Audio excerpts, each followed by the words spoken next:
Me llamo Lucía Montero, y hasta hace 6 meses, era la orgullosa hija del respetado juez Fernando Montero.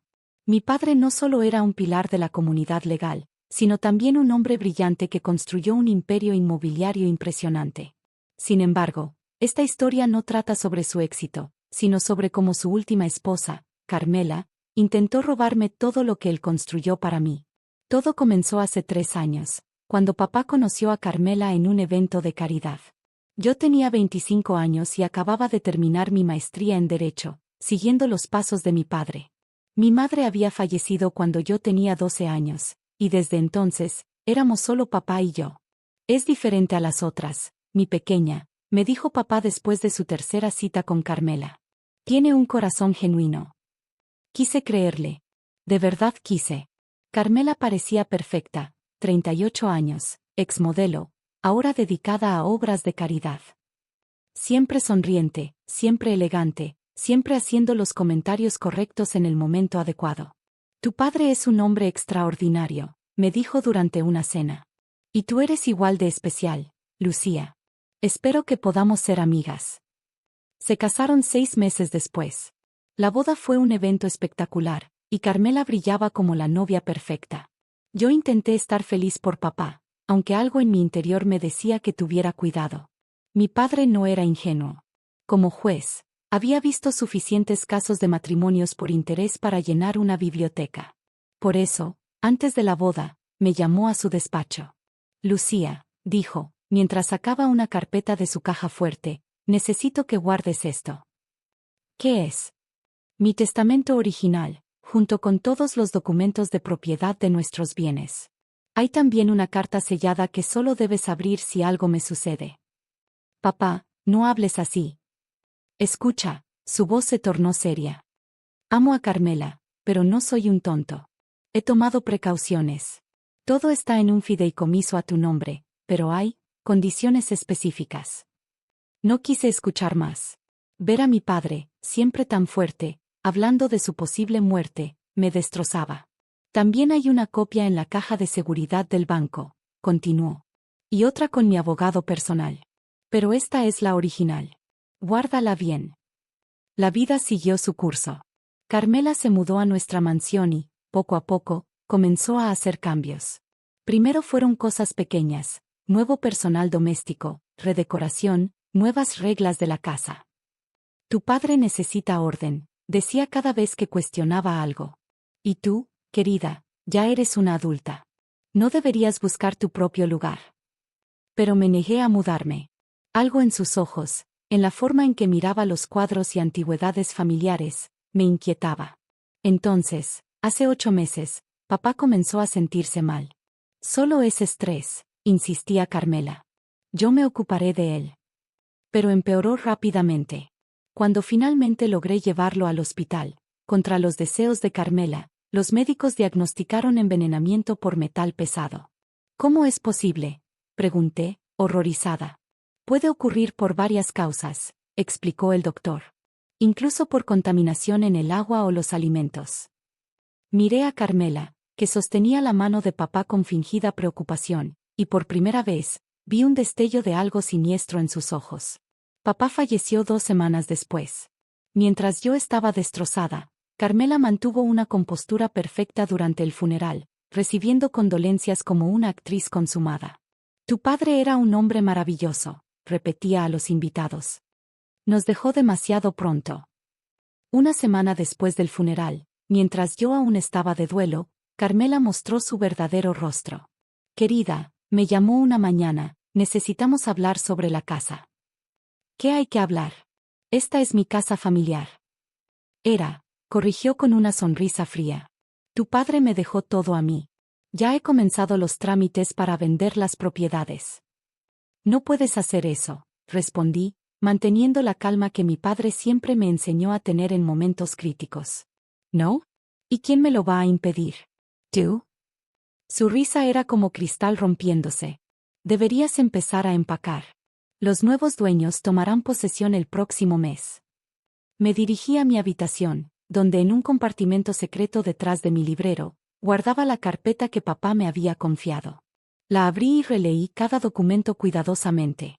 Oh, Papá, susurré, siempre un paso adelante. Esa noche, mientras cenábamos, Carmela no paraba de hablar sobre sus planes.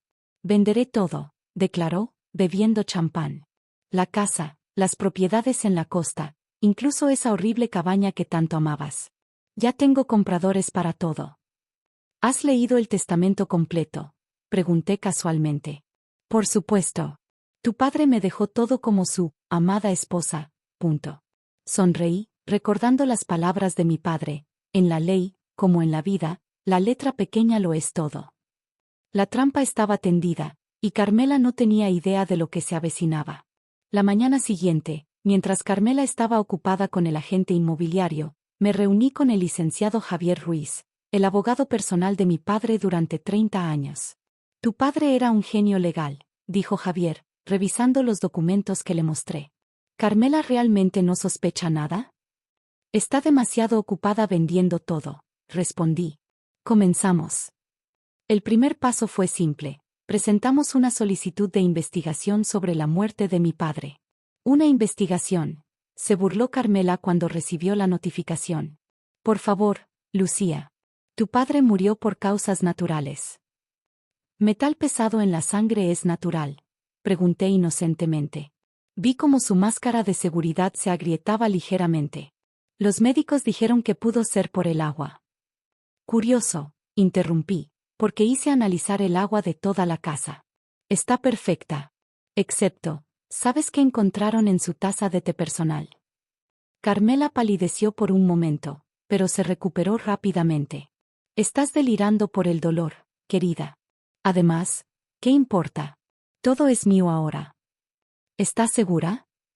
Esa tarde, mientras Carmela firmaba contratos de venta con diversos compradores, yo visitaba a cada uno de los inquilinos de las propiedades de papá.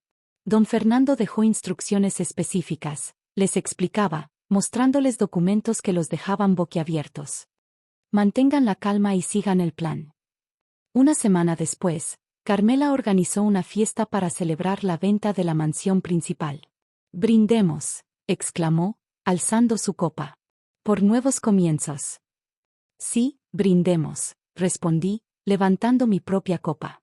«Por cierto, ¿ya terminaste de leer todo el testamento?» «Por supuesto que sí», respondió irritada. «Lo leí completamente. Incluyendo la cláusula 23, subsección B». Su sonrisa vaciló. «¿La qué?»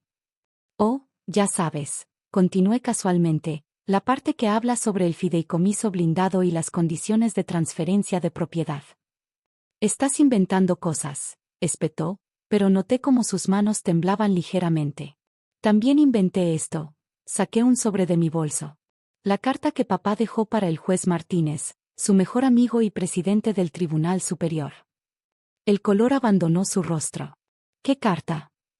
«La que explica por qué creó un fideicomiso irrevocable 3 meses antes de casarse contigo.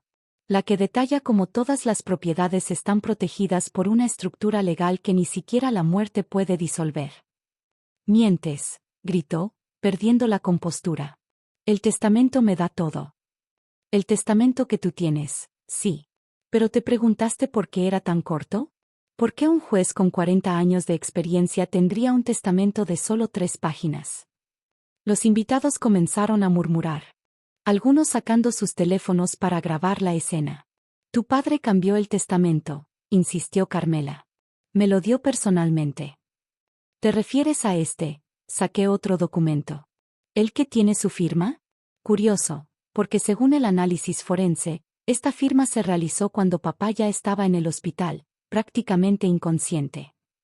Carmela se lanzó hacia mí, intentando agarrar los documentos, pero 2 oficiales de policía que se habían mezclado entre los invitados la detuvieron. «Señora Montero», dijo uno de ellos, «necesitamos que nos acompañe para hacer algunas preguntas sobre la muerte de su esposo». «No pueden probar nada», gritó mientras la escoltaban fuera. Me giré hacia los compradores presentes. «Señores, lamento informarles que todas las ventas quedan canceladas. Ninguna de estas propiedades estaba realmente a la venta». «¿Qué significa esto?», preguntó uno de ellos, furioso. «Significa», respondió el licenciado Ruiz, emergiendo de entre la multitud, que han sido víctimas de un fraude. Les sugiero que presenten cargos.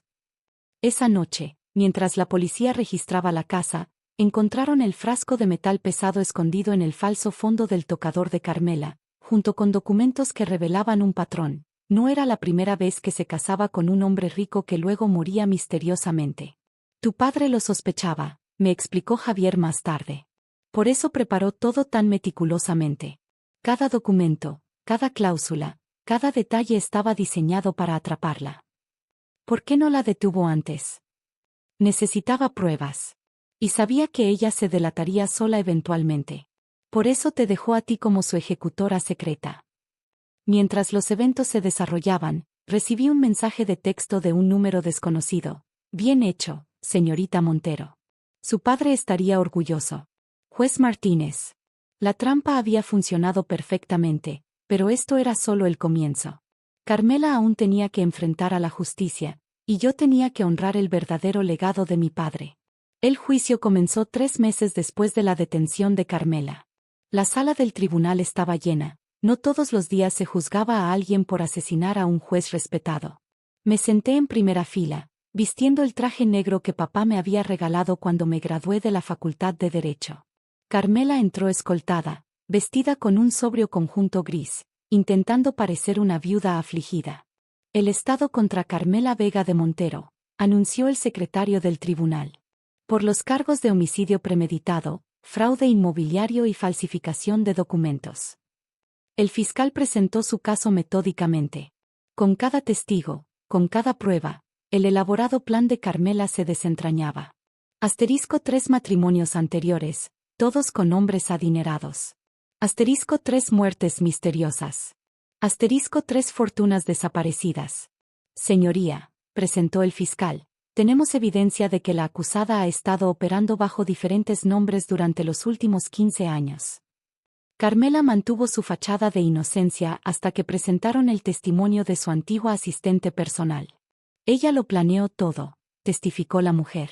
Me hizo investigar al juez Montero meses antes de encontrarse casualmente con él en el evento de caridad. Cuando llegó mi turno de testificar, Carmela por fin mostró emoción, odio puro en sus ojos. Señorita Montero, comenzó el fiscal, ¿puede explicarnos cómo descubrió las actividades de la acusada? No las descubrí yo, respondí. Mi padre lo hizo. Como juez, había presidido casos de fraude matrimonial durante décadas. Reconoció los patrones en el comportamiento de Carmela y comenzó a investigar. ¿Por qué no la denunció inmediatamente? Porque necesitaba pruebas irrefutables. Y porque sabía que ella intentaría apoderarse de todo a través de un testamento falsificado. Presenté la carta sellada que papá me había dejado. El juez la leyó en voz alta. Mi querida Lucía, si estás leyendo esto, mis sospechas sobre Carmela eran correctas. He dedicado mi vida a la justicia, y mi último acto será asegurar que una asesina en serie no quede impune. Cada documento que te dejé, cada cláusula del fideicomiso, cada detalle fue diseñado para crear una trampa perfecta. Confío en que sabrás usarlo sabiamente. Con amor eterno, papá. El contrainterrogatorio del abogado defensor fue agresivo. ¿No es cierto que usted simplemente está celosa de la relación de su padre con mi cliente? No, respondí calmadamente. Estoy indignada de que una asesina pensara que podía matar a mi padre y salirse con la suya. Entonces llegó el momento que había estado esperando. El fiscal presentó los resultados del análisis del té de papá y los registros bancarios de Carmela. El mismo compuesto de metal pesado fue encontrado en las autopsias de sus anteriores esposos, explicó el experto forense. Un veneno lento, casi indetectable, excepto que el juez Montero comenzó a tomar muestras de su propia sangre meses antes de su muerte. Carmela finalmente se quebró. Él lo merecía, gritó. Todos ellos lo merecían. Hombres ricos que piensan que pueden comprarlo todo, que pueden tener una esposa trofeo y luego descartarla.